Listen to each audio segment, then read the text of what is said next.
আজ যে রেসিপিটা আমি তোমাদের সাথে শেয়ার করছি, তোমরা সবাই বাড়িতে এই রেসিপিটা একবার না একবার বানিয়েছো, কিন্তু আজ আমি যেভাবে তোমাদের সাথে বানিয়ে দেখাবো সেইভাবে আশা করি তোমরা কেউই বানাওনি।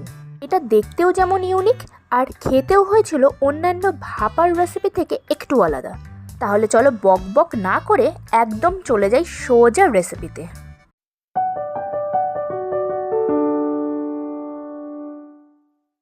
হ্যাঁ, তোমরা ঠিকই ধরেছো, আমি বানাচ্ছি চিংড়ি মাছের ভাপা, কিন্তু একটু অন্যরকম স্টাইলে। এটা যেমন দেখতেও ইউনিক, সত্যি বলছি এটা কিন্তু খেতেও হয়েছিল একটু অন্যরকম। তাহলে চলো তোমাদেরকে বলে দিই এই চিংড়ি ভাপা বানাতে আমাদের কী কী লাগছে।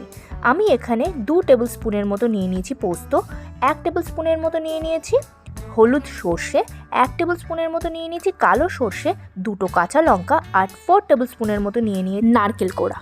তারপর এটিকে মিক্সিং জারের মধ্যে দিয়ে একটুখানির জন্য ঘুরিয়ে নেব।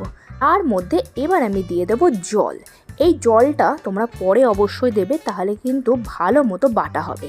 এবার জল দিয়েও আমি একটু ভালো করে বেটে নেব।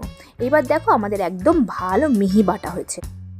এবার আমাদের লাগবে মেন ইনগ্রিডিয়েন্টস, সেটা হচ্ছে চিংড়ি মাছ। আমি এখানে প্রায় 200 গ্রামের মতো চিংড়ি মাছ নিয়ে নিয়েছি এবং তার মধ্যে মিশিয়ে দিচ্ছি হাফ চামচের মতো হলুদ গুঁড়ো, হাফ চামচের মতো লঙ্কা গুঁড়ো, সামান্য পরিমাণে তেল আর স্বাদ মতো নুন দিয়ে আর যে মশলাটা বেটে রেখেছিলাম সেটা দিয়ে এখন ভালো করে আমি মেখে নিচ্ছি।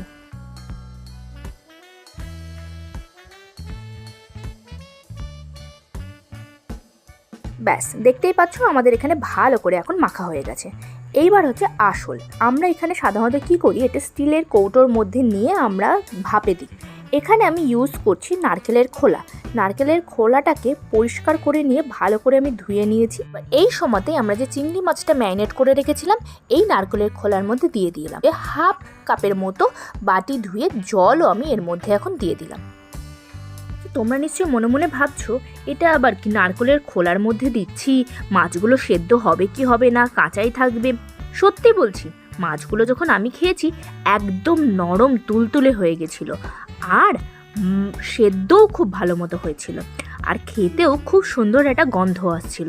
আমাদের তো নারকেল বাড়িতে আসেই, একবার এইভাবে ট্রাই করে দেখতেই পারো, আশা করছি তোমাদের ভালোই লাগবে। এবার আমি 2টো কাঁচা লঙ্কা দিয়ে বেশ খানিকটা সর্ষের তেল দিয়ে দিলাম। যে কোনো একটা কড়াই নিয়ে ছোট কাপের 1 কাপের মতো জল দিয়ে যে কোনো একটা স্ট্যান্ড বসিয়ে যে নারকেলটা রেডি করেছিলাম সেই নারকেলের খোলাটা ওর মধ্যে বসিয়ে দেবো।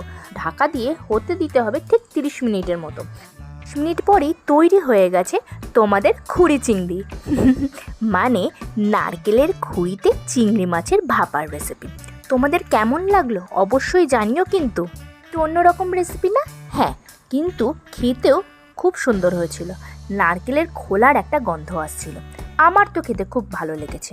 এবার তোমাদের পালা, এবার তোমরাও বাড়িতে একবার বানিয়ে ফেলে আমাকে অবশ্যই জানিও তোমাদের কেমন লেগেছে। আমার এই রেসিপি তোমাদের যদি ভালো লেগে থাকে তাহলে রিকোয়েস্ট থাকলো আমার এই চ্যানেলটিকে সাবস্ক্রাইব করার জন্য আর একটি লাইক করে দেওয়ার জন্য।